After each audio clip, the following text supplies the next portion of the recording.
नमस्कार सर्वांचे. आजी अकॅडमी या युट्यूब चॅनलवरती मी सर्वांचे सहर्ष स्वागत करते. चला तर आजच्या व्हिडिओमध्ये आपण काय शिकणार आहोत तर नामाचा पडणारा उपप्रकार तोही कोणता तर भाववाचक नाम हा नामाचा तिसरा उपप्रकार आहे. मग नामाच्या अगोदरचे दोन उपप्रकार कोणते आहेत तर पहिला आहे सामान्य नाम आणि दुसरा आहे विशेष नाम आणि आपण शिकत आहोत तो आहे भाववाचक नाम.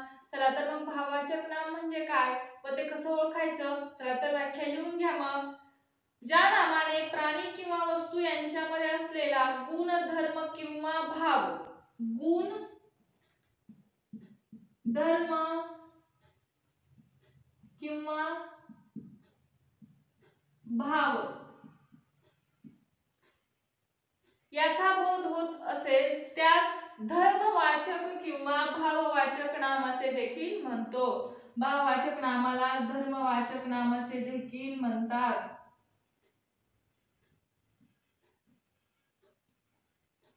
मग गुण धर्म किंवा भाव जर व्यक्त होत असेल किंवा याचा बोध होत असेल तर आपण भाववाचक नाम असे म्हणतो. चला तर मग आपण याची उदाहरणे देखील पाहूयात म्हणजे तुमच्या लक्षात येईल की भाववाचक नाम म्हणजे काय. धैर्य, कीर्ती, चांगुलपणा,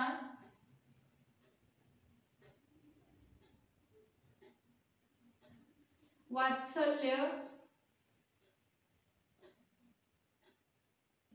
गुलामगिरी.